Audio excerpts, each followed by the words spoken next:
forecast first. Sponsored by Matex Heating, Cooling, and Plumbing. Well, a quiet night here as we look at the roofing.net Bradshaw weather camera. It's going to get a little chilly out there tonight, though. We've got some clouds that have mixed in here tonight, but we're not concerned about any precipitation as we head throughout your Tuesday evening. We will watch those temperatures start to come down pretty quickly, and now we're in the mid-30s in Champaign and in Springfield, 38 in Effingham. And as we go into later tonight, we're going to continue to find those temperatures falling back down into the low 30s by 11 o'clock. We're thinking some low 20s to start out on your Wednesday.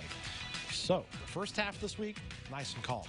Second half, it's going to get really wet. We'll talk about just how much rain we can see coming up. WCIA 3 News starts right now on WCIA 3 News. The closing of Stone Creek isn't just affecting golfers, how it's also becoming a nightmare for those about to get married. There will be competition. And it won't just happen inside the casino. What Danville and Terre Haute are now both waiting for. I tried to cover my mouth with my coat, and that wasn't working. I mean, it was just horrible. You're watching your local news leader. This is WCIA 3 News at 6. This is like the worst thing to get canceled. Some would say it's a bride's biggest nightmare, a venue canceling. But it's a reality several couples in central Illinois are facing tonight. Good evening, I'm Paul Cicchini. And I'm Jessica Coons. Jennifer is off tonight. Those couples plan to have their weddings at Stone Creek Golf Course in Urbana. But yesterday, the owners announced Stone Creek and Addie's will shut down at the end of this month. WCIA 3's Courtney Bunting is live now in Urbana. So, Courtney, are they refunding people who booked that space? Well, Jessica, I haven't heard back from Stone Creek about that yet, but this couple I talked to said they were promised a refund of their deposit. The only problem is they don't know when they'll be getting that refund, and their wedding is only 8 months away. He's a golfer, my whole family are golfers, so we thought it would just be like a very pretty setting. That's one of the many reasons Gary Brock and Amy Bova chose Stone Creek Golf Course for their wedding.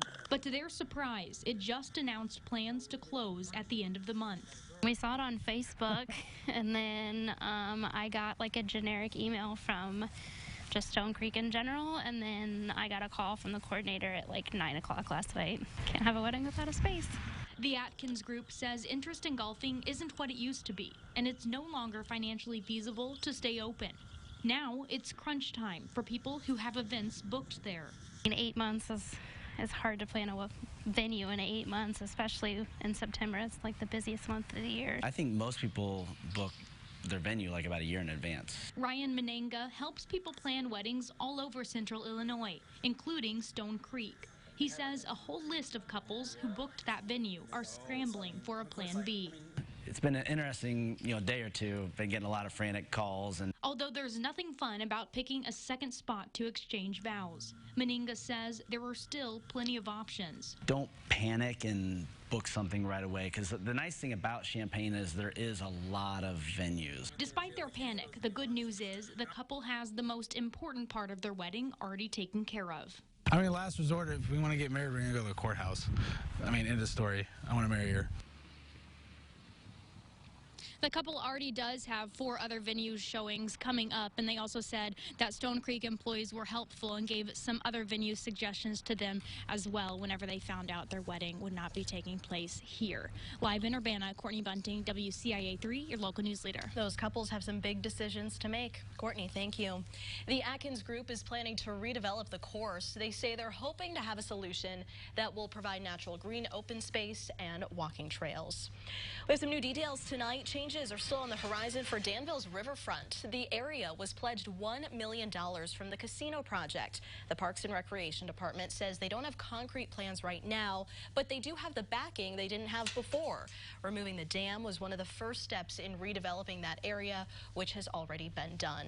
Speaking of the Danville Casino, developers want to start working on their gaming hub sometime this year. Yeah, but they're still waiting for their license to be approved by the state.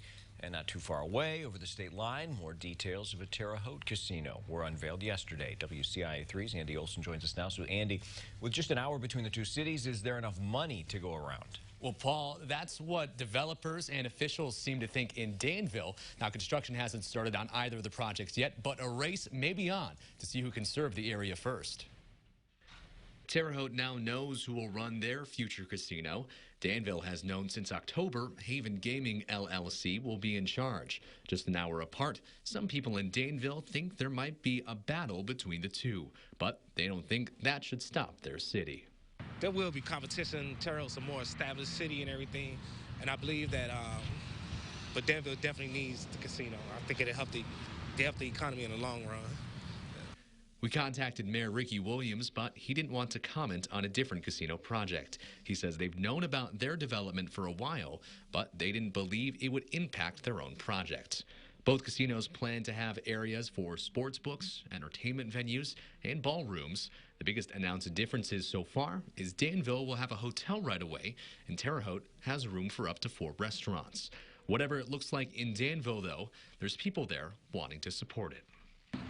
Just the tax base, you'll say more income, more jobs. I think it's a good thing for the city. Haven Gaming submitted their application to the state back on October 28th. The Illinois Gaming Board has up to 1 year to respond to it. Paul. Well, as you said, the race seems to be on. Andy, thanks. Renderings of the final casino project were released by Danville in October. Here's a look, but a temporary building will be open if and when the license is approved. Operators say it's so they can start serving the area as soon as possible. In other news, we have a follow-up to a sexual abuse case. A man accused of sexually abusing a teenager will serve 2 years of probation. David Woodrow of Danville pleaded guilty to sexual abuse today. The state's attorney says Woodrow got to know his victim through a theater company. He was accused in 2011. Woodrow's required to register as a sex offender for life and undergo counseling. A Champaign man was sentenced to 13 years for making and selling counterfeit pills. Stephen Camano made more than 4 million counterfeit Xanax pills in his garage. He sold them to people across the country and made millions of dollars doing it. He pleaded guilty back in April. A Mattoon police officer was arrested for DUI. Shane West is also a school resource officer at Mattoon Middle School and Williams Elementary.